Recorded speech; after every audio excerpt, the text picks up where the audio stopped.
So ladies and gentlemen, boys and girls, another year, another leak from Apple. And technically these are not leaks, these are renders, these are prototypes. And shout out to Venya Geskin. He's going to be my main source on this video basically. I'm going to use a lot of pictures from him. These will be the 2019 iPhone. So this is the iPhone 11. This is what we guessing what it's going to call. It's just putting two and two together since we had the iPhone 10. The 10s, it makes sense to see the iPhone 11, but hey, Apple's naming scheme been messed up since pretty much the iPhone 10. But taking a look at the iPhone 11, you guys can see one big change is the way how the camera look. It's now a square camera, and I like this design a lot. This might be my favorite camera design. Now, the iPhone 4 and earlier had a better camera design because it was nice and flush, but this Apple did a good idea with the your camera putting the flash in the middle. I wish I would have saw that again on these models. Going all the way back to the iPhone 6 and 6 Plus, that was the first iPhone to have a protruding camera. A lot of people didn't like that, and a lot of people saying it was not like Apple to do that. And what do you know, Apple did it officially, and it's just a camera bulge. And even this iPad has a protruding camera, as you guys can see. And then the iPhone 7, it looked weird seeing the two cameras on the back. We got used to that. Now that's a staple. And recently, going to the iPhone 10, when they did this, a lot of people wasn't a fan of this. It looked like a street light. But it's just something that we're just going to have to get used to. And maybe, I'm not no engineer, but maybe they have to do this design. Is it good? I mean, I don't really like it. I'm not a fan of it, but I believe we're going to get used to that design.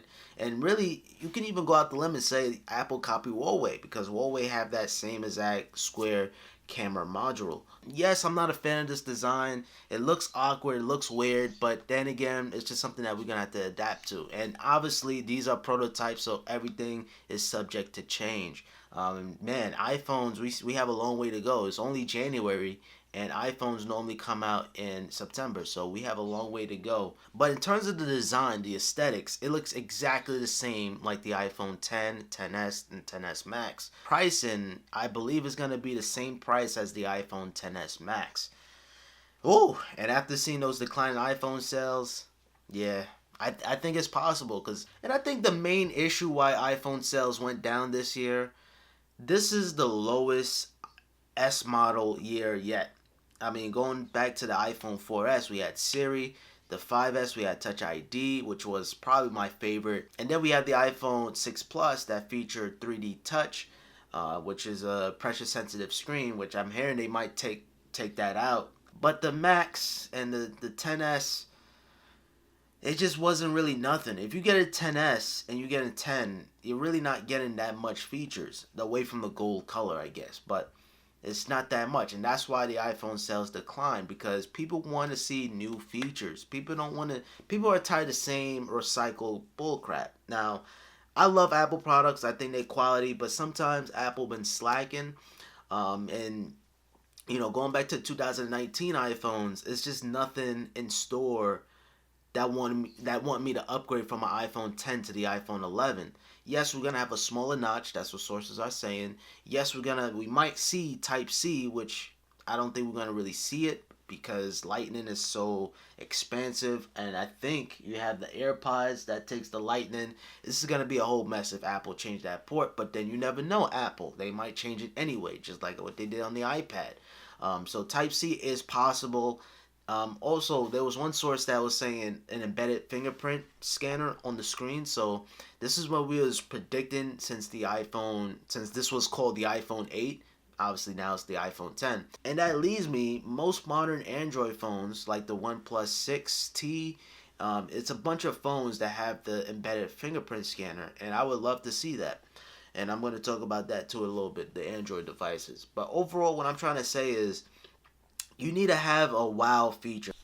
And I would say Apple, this is a good thing about Apple, but it's bad for the business, is iOS. iOS is still being supported on the iPhone 5S, which came out in 2013, 6 years ago, or 5 years ago, really.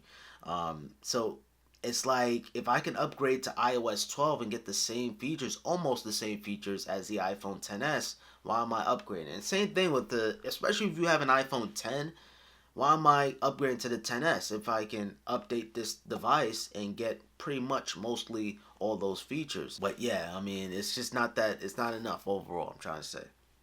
Unless you want that gold color. Now, taking a look at Apple's competitor, Samsung.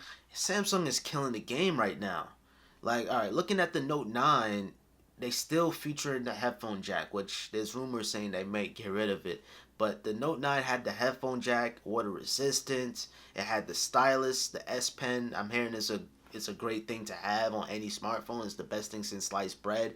And then not only that, their new phones, the new Samsung phone, the S10, is gonna have a punch hole, or not a punch hole, a hole in the on the display. So that hole is going to be a camera, and that's very, very innovative. Some saying it's similar to the notch. Is going to be intrusive when you're watching media content, but in a sense, that's innovative. You get what I'm saying? So they trying out new things. Apple's trying out new things too, in a sense, but they boring things. I mean, it's exciting to see cameras progress on smartphones, but screen, something like a screen is something that people pay attention to. So a lot of people don't really pay attention to the camera. That's not the first thing you see on your phone. You see your screen every single day.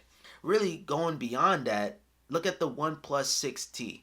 That phone right there is a way better value than the iPhone XR in my opinion, because that phone features an embedded fingerprint display, so there's a fingerprint scanner on the display. Then not only that, you're getting 128 gigabytes of storage. The RAM is through the roof. The design is great. It has a teardrop, so it's not really like a massive notch.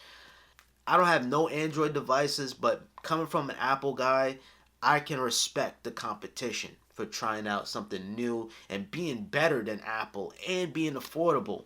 You know, the iPhone XR is selling completely poor. So yeah, Apple is still doing this promotion.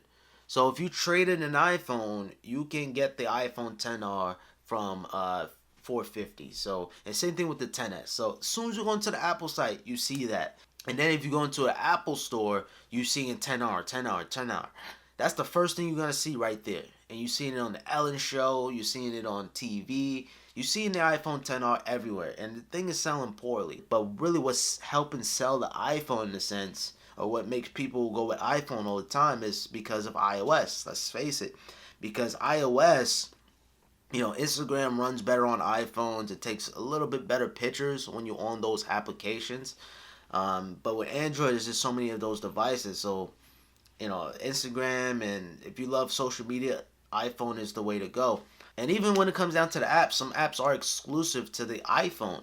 But I'm just saying, the feature-wise, Android got it. Speaking of Android, or speaking of competition, Apple has decided to put iTunes Movies and AirPlay 2 and HomeKit to the Samsung Smart TV.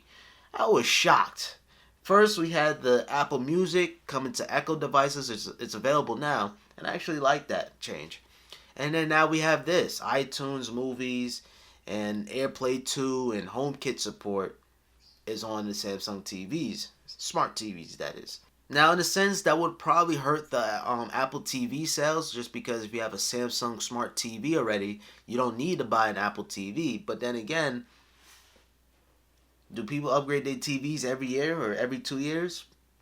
I don't think so. But you could probably test out the HomePod, since it's AirPlay compatible now with the Samsung. You could probably hook up your HomePod speaker to the Samsung TV. I know somebody's going to make a video on that, but that's something that I would love to try.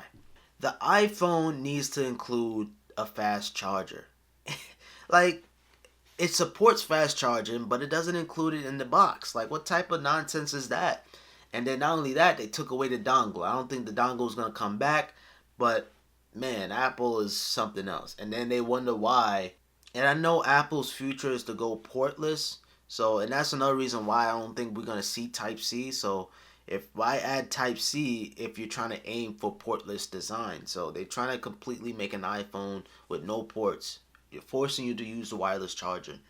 That's going to be Apple's future. Maybe in the next 2 iPhones or the next 3 iPhones, we're going to see a no lightning port on the iPhones, or no charging port at all. And you know what's funny? I have an Apple right here. That's funny. I have 2 Apple All right, let me stop.